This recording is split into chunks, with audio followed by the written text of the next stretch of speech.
Good morning everyone. Welcome back our video classes, online classes. Today we are I am explaining about joint stock company in this video. It covers become first year first semester subject business organization management. The topic joint stock company is an important topic in this chapter. Joint stock company. Joint stock company. What is a joint stock company?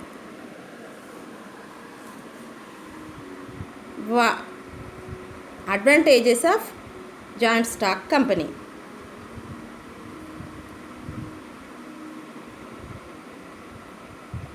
Limited liability.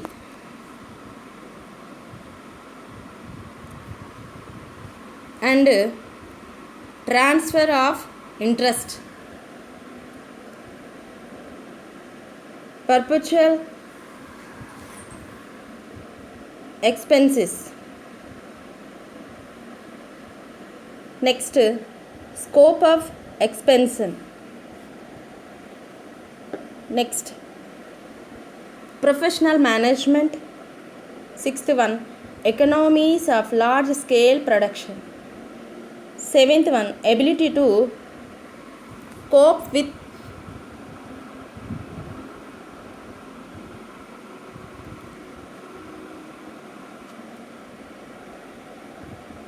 changing business environment. Eighth one, diffused risk. Ninth, democratic setup.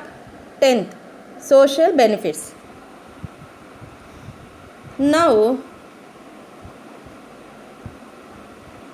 limited liability. What is the limited liability? Joint stock company అంటే మనము ఏమనుకున్నాము? Joint stock company అంటే ఒక కల్పిత వ్యక్తి చట్టం ద్వారా సృష్టించబడి ఉంటుంది.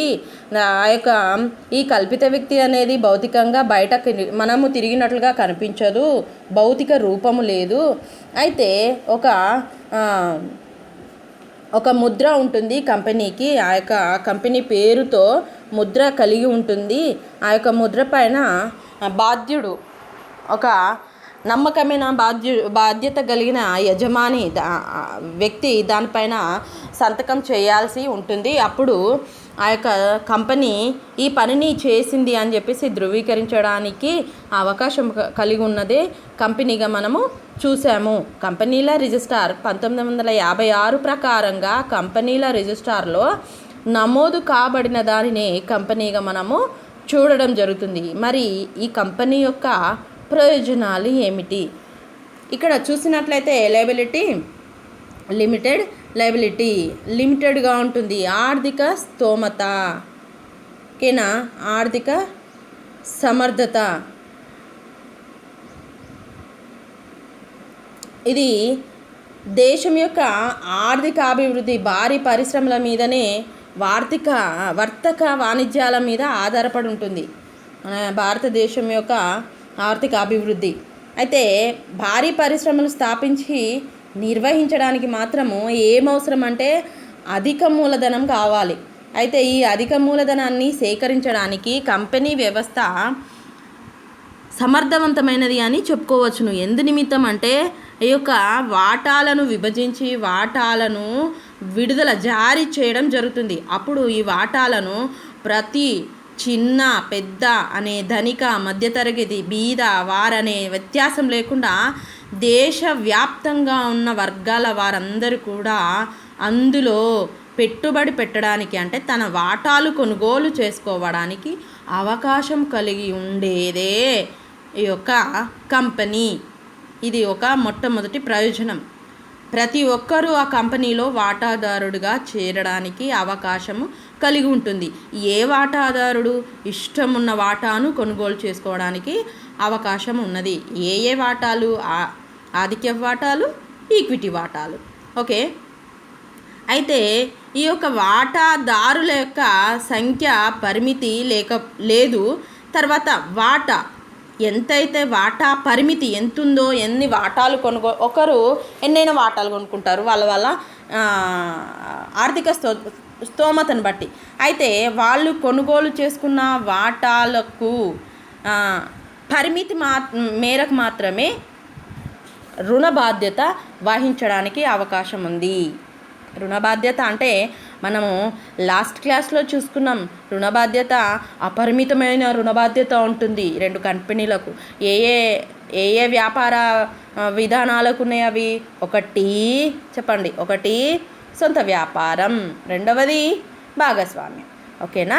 సొంత వ్యాపారంకి కూడా అపరిమిత రుణ బాధ్యత. ఎందుకంటే అతను తీసుకొచ్చిన రుణము అతనే తీర్చుకోవాలి. ఒకవేళ అతను తీర్చుకోలేని పరిస్థితిలో వ్యాపారంలో వచ్చిన నష్టాలకు ఒకవేళ సరిపోకపోతే, అతను సంపాదించింది సరిపోకపోతే సొంత ఆస్తులను కూడా అమ్మేసుకోవాలి కదా. అందుకోసం అలాగే భాగస్వామ్యంలో భాగస్తుని యొక్క వాటా పరిమితం మేరకే అక్కడ బాధ్యత లేదు, రుణ బాధ్యత. ఒకవేళ భాగస్వామ్య వ్యాపార సంస్థలో ఉన్న ఆస్తులన్నీ కూడా అమ్మినా కూడా సరిపోకపోతే ఏం చేయాలి? తన యొక్క ఆస్తుల్లో నుంచి కూడా అమ్మి ఆ యొక్క భాగస్వామ్య వ్యాపార సంస్థలో వచ్చిన అప్పుని కట్టాల్సిన అవసరం ఉంటుంది. కానీ జాయింట్ స్టాక్ కంపెనీలో అలా కాదు. ఎంతైతే వాటా కొనుగోలు చేసుకోవడం జరుగుతుందో ఆ వాటా పరిమితి మట్టికే ఆ యొక్క రుణ బాధ్యతను వహించాల్సి ఉంటుంది. నెక్స్ట్ సెకండ్ థింగ్ ఏంటి అంటే transfer of interest. Next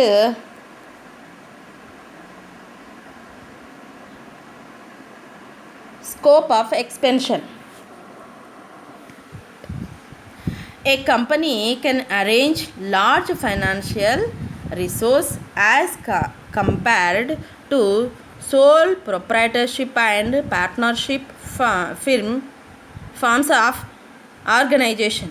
In case more funds are needed, additional funds can be raised from issue of shares and debentures from the public. A company is also in a better position to raise loans from banks and other financial institutions. Therefore, there is a scope for expenses of business activities. ఇక్కడ మనము ఇంకేంటిది అంటే ఆర్థిక స్తోమతను పెంచుకోవడానికి చాలా అవకాశాలు ఈ యొక్క కంపెనీలో ఉండడం జరుగుతుంది, జాయింట్ స్టాక్ కంపెనీలో ఉండడం జరుగుతుంది. ఏ అవకాశాలు? ఒక్కోసారి సరిపోకపోతే అది ముందు ఈక్విటీ వాటాలను జారీ చేస్తుంది కంపెనీ, మూలధనాన్ని సమకూర్చుకుంటుంది. ఇంకా ఏదైనా మూలధనం కావాలి అనుకున్నప్పుడు ఆధిక్య వాటాలను కూడా జారీ చేస్తుంది. ఇది కూడా సరిపోదు అని అనుకున్నప్పుడు, ఆ మూలధనం కూడా సరిపోదు అని అనుకున్నప్పుడు డిబెంచర్స్ను కూడా జారీ చేసి ఆ యొక్క డిబెంచర్ల ద్వారా కూడా మూలధనాన్ని సమకూర్చుకోవడం జరుగుతుంది. ఇంకా అంతేకాకుండా అనేకమైన బ్యాంకుల ద్వారా కూడా ఈజీగా కంపెనీలకు ఏమవుతుంది? రుణాన్ని సేకరించుకునే అవకాశం బాగా ఉంటుంది. మరి ఈ యొక్క సొంత వ్యాపారంలోను భాగస్వామ్య వ్యాపారంలోను ఈ అవకాశం చాలా తక్కువగా ఉంటుంది. ఒకవేళ సొంత వ్యాపారం అనుకుంటే అప్పును తీసుకొచ్చుకోవాలి, రుణాన్ని తెచ్చుకోవాలి అని అనుకున్నప్పుడు అతని యొక్క ఆర్థిక స్తోమతకు మించి ఎవరు కూడా రుణాన్ని ఇవ్వడానికి ముందుకు రారు. ఏ బ్యాంకు కూడా ముందుకు రాదు. ఏదైనా సరే ప్రాపర్టీ షూరిటీ కంపల్సరీ పెట్టుకోవడం జరుగుతుంది. నెక్స్ట్ భాగస్వామ్య వ్యాపారంలో అయితే భాగస్తులందరి యొక్క వాటాలు, వారి యొక్క ఆస్తులు, వారికి సంబంధించిన ఏదైనా సరే వాటికి మించి ఇవ్వడానికి తీసుకోవడానికి కుదరదు. కాబట్టి ఒక జాయింట్ స్టాక్ కంపెనీలో అయితే ఎక్కువ మొత్తంలో రుణాన్ని లేదా మూలధనాన్ని తెచ్చుకోవడానికి సమకూర్చుకోవడానికి అవకాశాలు ఇందులో మెండుగా ఉన్నాయి. Next professional management in company form of organisation ownership is separate from management. It enabled the company to appoint expert and qualified persons for managing various businesses functions. ఇక్కడ ఏంటి అంటే చాలా వరకు మేనేజ్మెంట్ వేరు, ఈ యొక్క ఓనర్లు వేరు, దాని యొక్క యజమానులు వేరుగా ఉంటారు. మరి యజమానులు వేరు, ఈ యొక్క మేనేజ్మెంట్ వేరు అని అన్నప్పుడు మేనేజ్మెంట్ అనేవారు అనేక రకాల విధానాలలో వారు నిష్ణాతులుగా ఉన్నవారు, వ్యాపారం మెలకువలు కలిగిన వారు ఈ యొక్క జాయింట్ స్టాక్ కంపెనీలో ఉండడం జరుగుతుంది. కాబట్టి మరి బాగా సొంత వ్యాపారంలో అతనికి డబ్బు ఉండొచ్చు కానీ మెలకువలు తెలియకపోవచ్చు. కాబట్టి అప్పుడప్పుడు తప్పుడు నిర్ణయాలు జరగడం జరుగుతుంది. మరి ఇందులో అయితే అలాంటిది కాదు. మేనేజర్లు అందరూ చాలా ఎక్స్పర్ట్స్గా ఉంటారు. కాబట్టి qualified persons for managing various businesses functions. ఇక్కడ అనేక రకాల వ్యాపారాలలో ఎక్స్పర్ట్స్గా ఉన్నవారు ఇందులో ఉండడానికి అవకాశం ఉంటుంది. కాబట్టి మేనేజర్స్గా వాళ్ళు వ్యాపారాన్ని సరైన విధానంలో నడిపించడానికి అవకాశం ఉంది. The availability of large scale resources enable the company to attract talented persons by offering them higher salaries and better career opportunities. The efficient management will help the company to expand and diversify its activities. Next వారి యొక్క యజమానులు తర్వాత managers వేరువేరుగా management నియంత్రణ అనేది management పైననే ఉంటుంది. కాబట్టి వారు సరైన విధానంలో ఉండడం జరుగుతుంది. Next economic large scale production. Economies of large scale production. With the availability of large resources the company can organise production on a big scale. The increase in scale and size of the business will result to economies in production, purchase, marketing and management. These economies will enable the company to produce goods at a lower cost, thus resulting in more profits.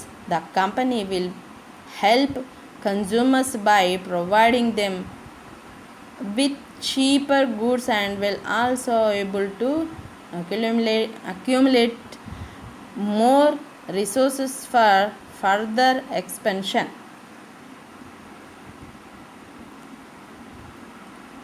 పెద్ద తరహా ఆదాలు. Company ఒక భారీ వ్యాపార సంస్థ భారీ ముడి పదార్థాలను సేకరించాలి. భారీ ఉత్పత్తి అమ్మకాల వలన కంపెనీలకు అనేక లాభాలు, తర్వాత బేరమాడే శక్తి ఎక్కువగా ఉంటుంది. తర్వాత ఇంకేంటి అంటే వ్యాపార నిర్వహణలో అనుభవజ్ఞులు, సుశిక్షితులు, తర్వాత నిపుణులు ఇందులో ఉండడం జరుగుతుంది. ప్రతి సంవత్సరం వచ్చే లాభాలలో రిజర్వ్ నిధులను కూడా ఏర్పాటు చేసుకొని స్వయం ఛేదిత పెరిగే విధానాన్ని వీళ్ళు పొందుకోవడానికి అవకాశం ఉంటుంది. తర్వాత వ్యాపార పరిమాణం పెరిగే కొద్దీ కొనుగోలు, ఉత్పత్తి, మార్కెటింగ్ విభాగాలలో కూడా అనేక ఆదాలను ఏర్పాటు చేసుకోవడం వల్ల ఉత్పత్తి వ్యయం తగ్గి నాణ్యమైన వస్తువులు తర్వాత చౌక ధరలకు లభ్యం అవడం జరుగుతుంది. కాబట్టి వినియోగదారులు చాలా సంతృప్తికి దారి తీస్తుంది, వినియోగదారుల యొక్క సంతృప్తికి దారి తీస్తుంది. ఆ యొక్క కంపెనీ యొక్క ప్రోడక్ట్స్ కానీ కంపెనీ యొక్క వస్తువులను కొనుగోలు చేయడానికి సంతృప్తి చూపిస్తారు, ఇంట్రెస్ట్ చూపించడం జరుగుతుంది. Next, advantages of joint stock companies. 7th one, ability to scope with changes business environment.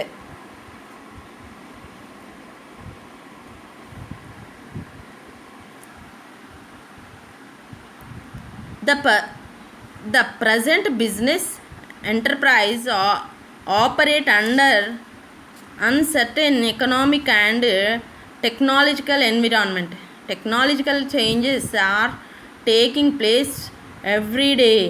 The needs of consumers are varied and changing. To cope with the changing economic environment, every business is required to invest money on research and development programs. Sole trade concern to partnership firm cannot afford to spend money on research work. Joint stock companies can afford to invest money on research projects. It will enable them to cope with changing business conditions. ఇక్కడ వేరే ఆ యొక్క పరిసరాలపైన వనరులపైన ఉండే వాటిపైన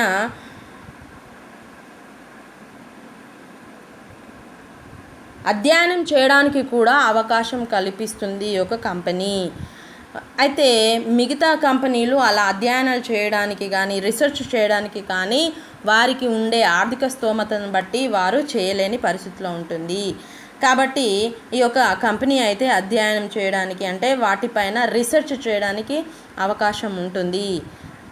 ఇక ఆ యొక్క environment పైన రీసెర్చ్ చేసి ఆ యొక్క వారికి కావలసిన అవసరాలు తీర్చడానికి ఇంకా ఏమి అవసరం అనేది చూడడానికి డబ్బులు అంటే అమౌంట్ పెట్టడానికి కూడా అవి ముందుకు వస్తున్నాయి. అలాంటివి చేయడానికి రీసెర్చ్ ప్రాజెక్ట్స్ చేయడానికి అవకాశం ఉంటుంది. Next 8th one, diffused risk in sole trade and in partnership business. The risk is shared by a small number of persons. Further uncertainties discharge them from taking up new ventures for fear of risk. The company form of organization, the number of contributors is large, so risk is shared by a large number of persons. The burden to be shared by different individuals becomes insignificant. It enables companies to take up new ventures. ఇక్కడ మనము నష్టభయము అనేది విస్తరించడానికి అవకాశం ఉంటుంది. నష్టభయము అయితే ఈ యొక్క సొంత వ్యాపారంలో నష్టభయం చాలా ఉంటుంది. భాగస్వామ్య వ్యాపారంలో కూడా నష్టం భరించడం చాలా బాగానే ఉంటుంది, ఎక్కువగా ఉంటుంది. అయితే కంపెనీలో అయితే అధిక సంఖ్యలో వాటాదారులు దేశవ్యాప్తంగా విస్తరించి ఉండడం జరుగుతుంది. కాబట్టి ఒక్కొక్క వాటాదారుడు తన యొక్క వాటా పరిమితం మేరకే ఆ యొక్క నష్టాన్ని భరించడానికి అవకాశం ఉంటుంది. తర్వాత కంపెనీలు వాటాలు డిబెంచర్లను జారీ చేయడం ద్వారా ఆ యొక్క మొత్తాలలో మూలధనాన్ని సేకరించుకోవడం జరుగుతుంది. కాబట్టి అధిక మూలధనం అవసరమయ్యే భారీ వ్యాపారాలకు కంపెనీ అనేది ఎంతో ముఖ్యమైనదిగా, ఎంతో అనువుగా ఉండడం జరుగుతుంది. ఇక నష్టాన్ని విస్తరించడం అంటే ఈ యొక్క నష్టాన్ని దీని వలన, ఈ విధానం వలన అంటే ఆ యొక్క నష్టము అనేది ఒకరిపైననే ఉండకుండా అనేకుల పైన అంటే అనేక వాటాదారుల పైన ఉండడం జరుగుతుంది. దాని వలన భారము ఒకరే మోయాల్సిన అవసరం లేకుండా ఉండడం జరుగుతుంది. Next democratic setup.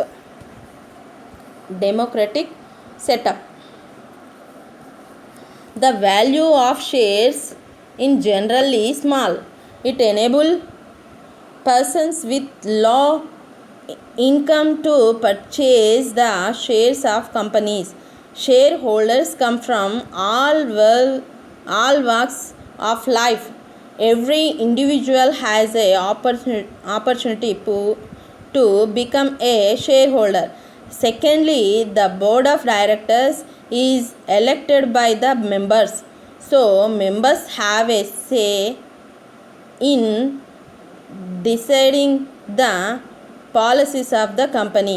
The company from of organization of democratic both from ownership and management side.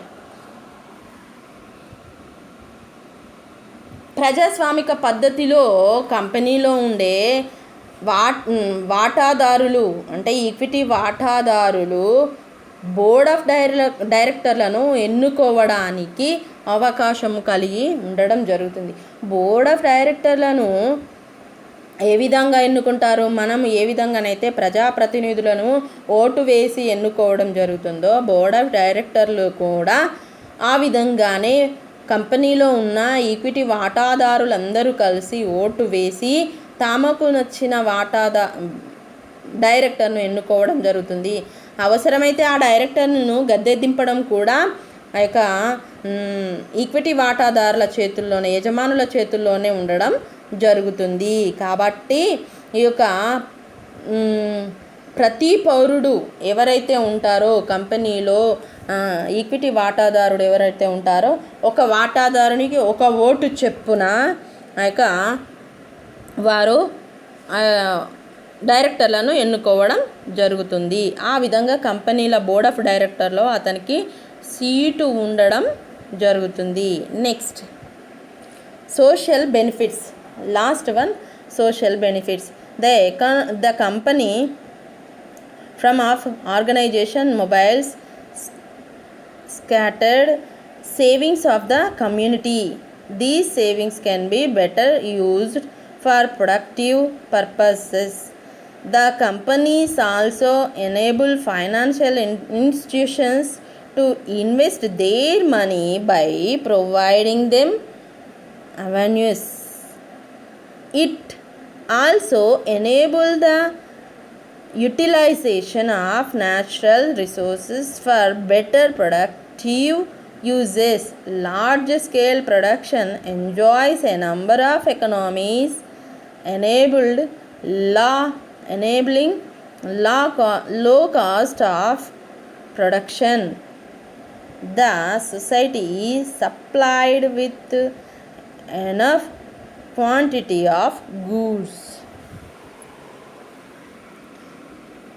సాంఘిక ప్రయోజనాలు అంటే దేశవ్యాప్తంగా నిద్రాణంగా పడి ఉన్న చిన్న పొదుపు మొత్తాలను తట్టి మేల్కొల్పి వాటిని కంపెనీ వ్యవస్థ ఉత్పాదనలో మొత్తాలను బట్టి ప్రయోజనాలను తరలించే విధంగా ఉండడం జరుగుతుంది. సమాజ వనరులను కూడా సమర్థవంతంగా వినియోగించుకోవడానికి కార్యకలాపాలను ఈ యొక్క కంపెనీ మళ్ళిస్తుంది.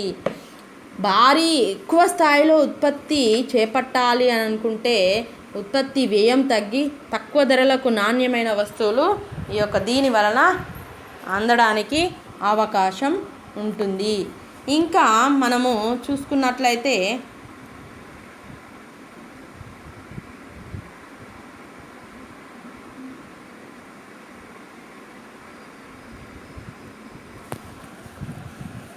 ఇంకా కొన్ని ప్రయోజనాలను మనం చూసుకున్నట్లయితే ప్రజల విశ్వాసం. ఈ యొక్క కంపెనీలు అనేక ప్రభుత్వ ఆంక్షలకు నియంత్రణలకు లోబడి ఉంటాయి. సొంత వ్యాపారం ఏ నియంత్రణ ఏ నియమ నిబంధనలు అవసరం లేదు. తన ఇంట్రెస్ట్ ఉన్నట్టు తన ఇష్టం ఉన్నట్లు వ్యాపారాన్ని నడిపించుకుంటూ వెళ్ళడం జరుగుతుంది. అలాగే భాగస్వామ్య వ్యాపారం కూడా. మరి కంపెనీ అయితే ప్రభుత్వ ఆంక్షలకు లోబడి నియంత్రణలకు లోబడి పనిచేయడం జరుగుతుంది. కాబట్టి ప్రజలు ఎక్కువగా విశ్వాసం కలిగి ఉండడం జరుగుతుంది ఈ కంపెనీల పైన. సొంత వ్యాపారాల పైన కంటే, భాగస్వామ్య వ్యాపారాల పైన కంటే ఈ యొక్క కంపెనీల పైన ఎక్కువ విశ్వాసాన్ని కలిగి ఉండడానికి అవకాశం ఉంటుంది. కంపెనీలలో జరిగే వ్యవహార వార్షిక నివేదికల ద్వారా ఖాతాల యొక్క ప్రచురణలు, ఏదైతే ఖాతాలు ఉంటాయో వారిని బహిర్గతపరచడం జరుగుతుంది.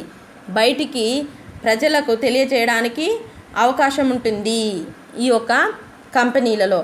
మరి సొంత వ్యాపారి తన యొక్క ఖాతా పుస్తకాలను కానీ, నాకు ఈ సంవత్సరం ఇంత లాభం వచ్చింది, లేదా ఈ నెలలో నేను ఇంత లాభం సంపాదించాను అని గనక ప్రజలకు ఏమైనా చూపిస్తాడా? భాగస్వామ్య వ్యాపారం ఏమైనా తెలియజేస్తుందా?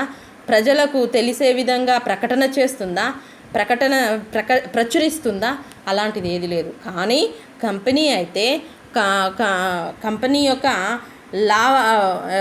అకౌంట్కి సంబంధించి, ఖాతాలకు సంబంధించిన ప్రతి విషయాన్ని బహిర్గతం చేయడానికి ఉంటుంది, చేయాలి. కాబట్టి ప్రజలు త్వరగా యొక్క కంపెనీల పైన విశ్వాసము చూపించడం జరుగుతుంది. నెక్స్ట్ ఇంకొకటి ఏంటిదంటే పన్ను రాయితీలు. కంపెనీకి చట్టబద్ధమైన అస్తిత్వం ఉండడం వల్ల కంపెనీ సంపాదించిన లాభాలపైన పన్ను రేట్లు ఇతర వ్యాపారాల కంటే తక్కువగా ఉండడం జరుగుతుంది. నెక్స్ట్ ఇంకొకటి ఏంటిది అంటే మారుతున్న వ్యాపార అవసరాలకు అనుగుణంగా దేశ ఆర్థిక మరియు పారిశ్రామిక అభివృద్ధిని ఇది పెంపొందించడానికి అవకాశం ఉంటుంది. వినియోగదారులు ఏం చేస్తారు? వారి యొక్క అవసరాల కోసం సాంకేతిక మార్పులకు అనుగుణంగా వారు కూడా మారుతూ ఉంటారు. మరి ప్రజలు మారినప్పుడు, వినియోగదారులు మారినప్పుడు ఈ యొక్క కంపెనీలు కూడా వారి యొక్క ప్రయోజనాల కోసం సాంకేతికంగా ప్రయోగశాలలు, అభివృద్ధి అవసరాలపై భారీ పెట్టుబడులు పెట్టి వినియోగదారులకు అవసరమైన ప్రతి దానిని అందించడానికి ముందుంటున్నాయి ఒక కంపెనీలు. కాబట్టి these are all the advantages of the joint stock company. Next disadvantages. Number 1,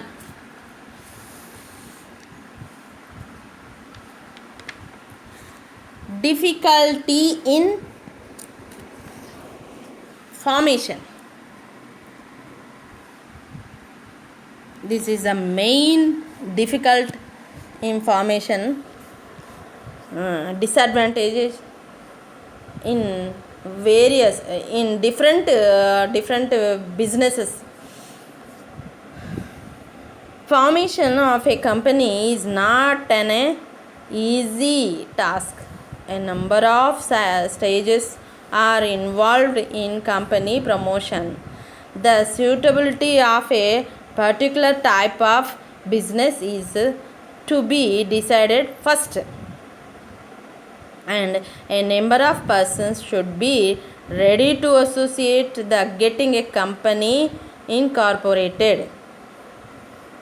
first ఇక కంపెనీని ప్రారంభించడం, కంపెనీని స్థాపన చేయడం అనేది సులభంగా ఉండదు. ఇది ఎందుకు అంటే ఇది సొంత వ్యాపారం, భాగస్వామ్యం. సొంత వ్యాపారం రాత్రికి రాత్రి అనుకొని తెల్లవారి పెట్టుకునే అవకాశం ఉంది. భాగస్వామ్యం ఒక రోజులో కూడా పెట్టుకోవడానికి కూడా అవకాశం ఉంటుంది. కానీ కంపెనీ అనేది ఆ విధంగా స్థాపించడానికి అవకాశం లేదు. అనేకమైన చట్టబద్ధమైన లాంఛనాలను అన్నింటినీ పాటించాలి. చాలా పత్రాలను తయారు చేయాలి. వాటికి కంపెనీల రిజిస్ట్రార్ని దగ్గరికి తీసుకెళ్ళాలి. ఆ యొక్క కంపెనీల రిజిస్ట్రార్ ఊరికేనే దాన్ని రిజిస్టర్ చేయడం జరుగుతుందా? లేదు. ప్రతి ఒక్కొక్క పాయింట్ని సునిశ్చితంగా పరిశీలిస్తాడు. తర్వాత సమాజానికి ఇది శ్రేయస్కరంగా ఉందా, ఆ యొక్క కంపెనీ యొక్క ఉద్దేశం ఏంది, ఎందు నిమిత్తం ఈ కంపెనీ పెట్టాలనుకుంటున్నారు, ఇది ఏ రకమైన తరహా కంపెనీ, ఇది పెట్టడం వలన ప్రయోజనం ఏమిటి, సమాజానికి ఏమిటి, ఈ కంపెనీకి ఏమిటి అని ప్రతి దానిని కూడా చాలా సునిశ్చితంగా పరిశీలించిన తర్వాతనే కంపెనీని నమోదు చేయడము, నమోదు పత్రంను జారీ చేయడం జరుగుతుంది. అప్పటి నుండి కంపెనీ ప్రారంభ పత్రము, నమోదు పత్రం, ఈ విధంగా అనేక పత్రాల ద్వారా కంపెనీ ఉద్భవిస్తుంది. మరి సొంత వ్యాపారం కానీ భాగస్వామ్యంకి కానీ ఇలాంటి అవకాశం లేదు. ఇంకేంటి అంటే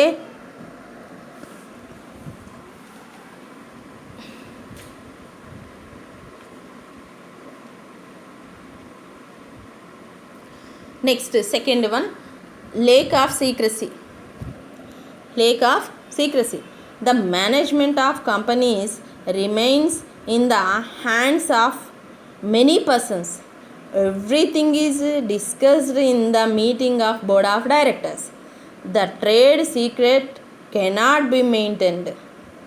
In case of sole trade and partnership concerns, such secrecy is possible because a few persons are involved in management.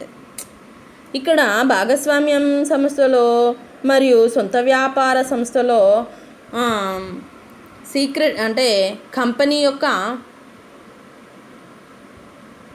గోప్యత,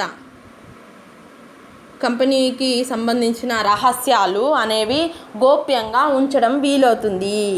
కానీ కంపెనీల బోర్డ్ ఆఫ్ డైరెక్టర్లు అందరూ కూర్చొని వారి యొక్క కంపెనీ తీసుకోవాల్సిన నిర్ణయాలలో నియమ నిబంధనలు లేదా నియంత్రణ అనేదంతా కూడా డైరెక్టర్లు అందరూ కూర్చొని డిస్కషన్ చేస్తూ ఉంటారు. కాబట్టి ఇందులో రహస్యం అనేది బట్టబయలుగా ఉంటుంది, రహస్యం అనే దానికి తావు లేనిదిగా ఉంటుంది. కాబట్టి కంపెనీ యొక్క సీక్రసీ అనేది ఇందులో ఉండదు. తర్వాత ఇబ్బంది.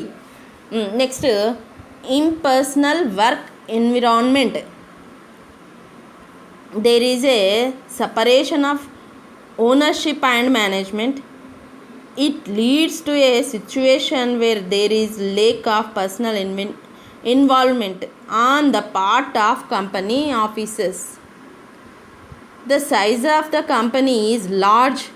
It makes it difficult for top management to keep personal contact with customers, supplies and creditors. ఇక్కడ ఇంకొక ప్రాబ్లం ఉంది. ఏంటిది అంటే, ఈ ప్రాబ్లం ఏంటిది అని అంటే, ఇది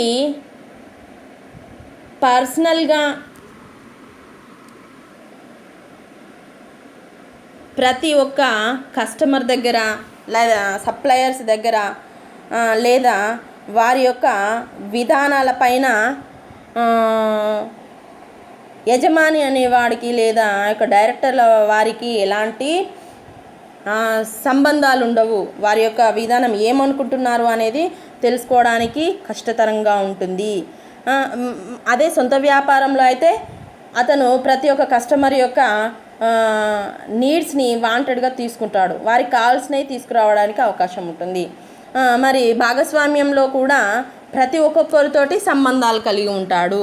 కస్టమర్స్ తోటి, సప్లయర్స్ తోటి, సప్లయీస్ తోటి, క్రెడిటర్స్ తోటి కూడా సంబంధ బాంధవ్యాలు కలిగి ఉండడం జరుగుతుంది. అతను మంచి సంబంధాలను అతను కలిగి ఉండడం ద్వారా అతనికి వ్యాపారము అనేది ఇంక్రీజ్ కావడానికి ఈ సంబంధాలు ఉపయోగపడతాయి. కానీ కంపెనీకి అలాంటిది లేదు. ఎందుకంటే కంపెనీ అంటే చాలా పెద్దగా ఉంటుంది కాబట్టి అనేక మంది ఉంటారు. ప్రతిదీ కూడా పై పొజిషన్ దాకా అంటే టాప్ మేనేజ్మెంట్ వరకు చేరాలి అంటే చాలా స్టేజెస్ని దాటాల్సిన పరిస్థితి ఉంది.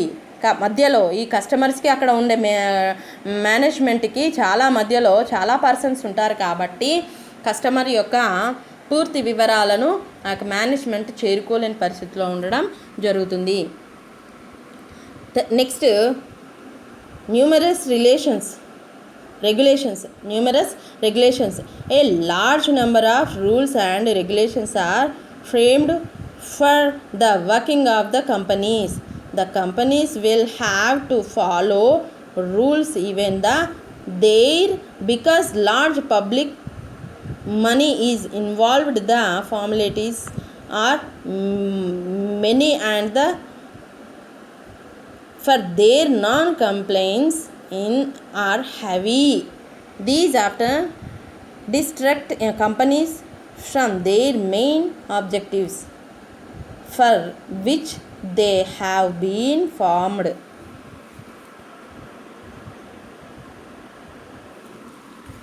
Next, delay in decision making. In company from of organization on single individual can make a policy decision. All important decisions are taken either by the board of directors or referred to general houses. Decision making process is time consuming. If some business opportunities arise and a quick decision is needed, it will not be possible to arrange meeting all of the sudden. So many opportunities may be lost because of delay in decision making. ఇక్కడ decision making అంటే నిర్ణయాన్ని త్వరగా అమల్లో పెట్టాలి అంటే నిర్ణయాలు తీసుకోవాలి, వ్యాపార నిర్ణయాలు తీసుకోవడంలో ఆలస్యం అవుతుంది ఈ యొక్క కంపెనీలో. ఎందుకు అంటే సొంత వ్యాపారంలో, భాగస్వామ్యం వ్యాపారంలో లాగా నిర్ణయాలు తీసుకోవడానికి సమయము సరిపోదు. సొంత వ్యాపారం ఏంటి, వెంటనే నిర్ణయం తీసుకుంటాడు. అతను ఒకడే, ఎవరిని సంప్రదించాల్సిన అవసరం లేదు. ఇంకా భాగస్తులు ఉన్నారు, నేను వాడిని అడగాలి, వాడి నిర్ణయం తీసుకోవాలని చెప్పేసి అవకాశం లేదు ఇక్కడ. భాగస్వామ్య సంస్థ అనుకుందాం. భాగస్వామ్యంలో భాగస్తులు అందరూ కూర్చొని ఒకరోజు అనుకొని వెంటనే నిర్ణయం తీసుకోవడానికి అవకాశం ఉంటుంది. ఆ విధానం ద్వారా ఆ యొక్క సత్వర నిర్ణయాలు తీసుకోవడం ద్వారా ఆ కంపెనీకి త్వరగా ఆదాయం లభించడానికి అవకాశాలు ఉంటున్నాయి. మంచి సోర్సెస్ ఉందనుకోండి, వెంటనే నిర్ణయం తీసేసుకుంటే అక్కడ లాభాలు అధికంగా వచ్చే అవకాశం ఉంటుంది. అది నిర్ణయం లేట్ అయిందనుకో, నిర్ణయం తీసుకోవడం లేట్ అయింది, అప్పుడు ఏమైపోతుంది, ఆ అవకాశం ఇంకొకరు కొట్టేసుకోవడానికే ముందుకుంటుంది. మరి ఒక కంపెనీ అనేది చాలా వాటిని దాటుకుంటూ నిర్ణయాలు తీసుకోవాల్సిన అవసరం ఉంటుంది. డైరెక్టర్లు అందరూ కూడా ఏకాభిప్రాయం రావాలి. తర్వాత నిర్ణయాలు కూడా ఒకరికి ఒక నిర్ణయం నచ్చితే ఇంకొకరికి ఆ నిర్ణయం నచ్చకపోవచ్చు. అందరి నిర్ణయం కూడా ఒక తాటిపైకి రావాలి. అందువలన ఈ యొక్క నిర్ణయాలు తీసుకునేవి అనడము ఆలస్యం జరుగుతుంది. అలాంటప్పుడు అప్పుడప్పుడు ఆలస్యం అమృతం విషంగా మారిపోతుంది. అప్పుడప్పుడు ఏమైపోతుంది, ఆలస్యం చేయడం వలన కొన్ని లాభాలు రాకుండా కంపెనీ దుర్వినియోగం చేసుకున్నట్లుగా ఉంటుంది. ఫర్ ఎగ్జాంపుల్గా అక్కడెక్కడైనా ప్రోడక్టింగ్ చేసేటప్పుడు వస్తువులు తయారు చేస్తున్నప్పుడు ముడి సరుకు వేస్ట్గా వెళ్తుంది. ఆ ముడి సరుకుకు సంబంధించినది వేస్టేజ్ ఏదైతే వేస్ట్గా ఉంటుందో దానికి సరి అయిన నిర్ణయం తీసుకోక అది అలాగే ఆవిరైపోయే పరిస్థితి ఉందనుకోండి, త్వరగా ఎండకు లాంటివి ఖరాబ్ అయ్యే పరిస్థితిలో ఉందనుకుందాం. అయితే అవి సత్వర నిర్ణయం తీసుకోకపోతే అవి పాడైపోతాయి. త్వరగా నిర్ణయం తీసుకొని దాన్ని రీసైక్లింగ్ చేయడమా ఇంకేం చేయడమా అనేది నిర్ణయం తీసుకొని దాన్ని అమలుపరచాలి. అలా చేయకపోతే నష్టం వచ్చే అవకాశము ఉంటుంది. సొంత వ్యాపారి అనుకో, సొంత వ్యాపారి ఏం చేస్తాడు, వెంటనే దాన్ని నిర్ణయం తీసుకుంటాడు, దాన్ని వెంటనే అమలులో పెట్టడం జరుగుతుంది. నెక్స్ట్ ఏంటి అంటే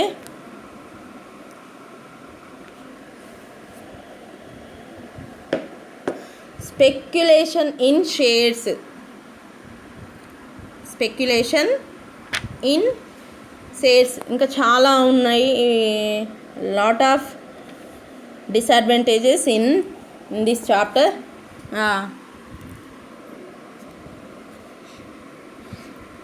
The joint stock companies facilities speculation in the shares at stock exchanges. The prices of shares depend upon both economic and non-economic factors. The speculators try to fluctuate the price of shares according to their suitability. The stock exchange will not help the growth of healthy investment when speculative activities are being carried on. The management of joint stock companies also sometimes encourage speculation in shares for their personal gains.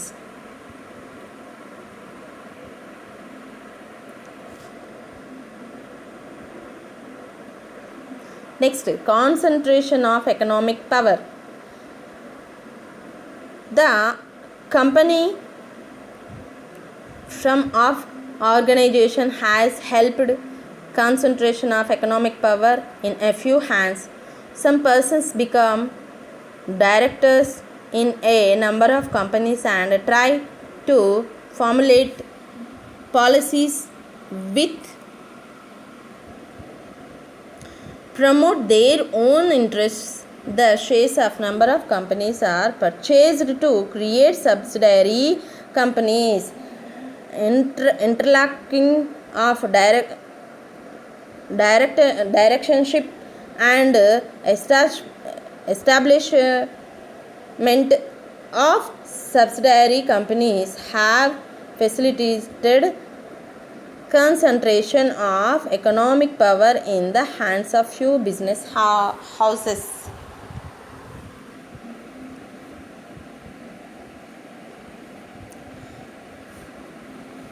ఇక్కడ ఇంకా కొన్ని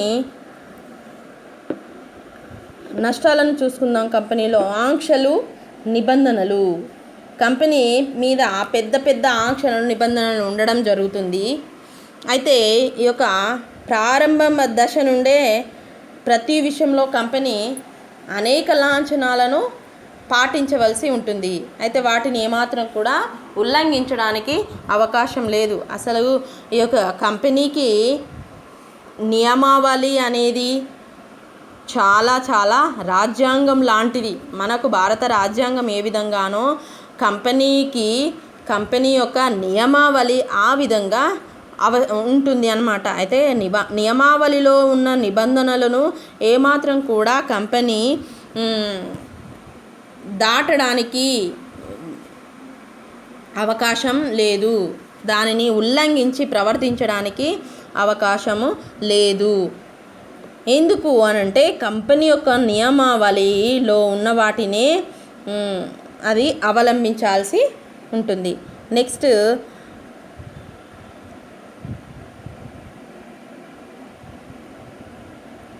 ఇక్కడ పక్షపాతం అనేది ఎక్కువగా ఉంటుంది కంపెనీలో యొక్క డైరెక్టర్లు ఎవరైతే ఉంటారో కంపెనీ నిర్వహణాధికారం డైరెక్టర్ల పైన, మేనేజర్ల పైననే ఉంటుంది. కాబట్టి సిబ్బంది నియామకంలో ఎవరైతే సిబ్బందిని నియమించుకోవాలి అని అనుకుంటారో వారి యొక్క అర్హత, యోగ్యత, శక్తి సామర్థ్యాల కంటే సిబ్బందిని నియమించుకోవాలి కదా. మేనేజర్స్ను, అనేక రకాల మేనేజర్స్ని నియమించుకోవాలి డైరెక్టర్లు. అయితే వారి యొక్క అర్హతలు, వారి యొక్క స్టాండర్డ్స్ని చూడకుండానే బంధుప్రీతి ఇలా ఎక్కువగా ఉండి వారిని నియమించుకోవడం జరుగుతుంది. దీనివలన యొక్క కంపెనీ సరి అయిన విధానాల్లో నడవకుండా నష్టాల్లోకి వెళ్ళే అవకాశం కూడా లేకపోలేదు. కాబట్టి కంపెనీ అంటే ఏమిటి, కంపెనీ యొక్క జాయింట్ స్టాక్ కంపెనీ యొక్క ప్రయోజనాలు ఏమిటి మరియు లోపాలు ఏమిటి, మనము అడ్వాంటేజెస్ అండ్ డిసడ్వాంటేజెస్ వరకు చూసుకున్నాం మనం. So thank you friends.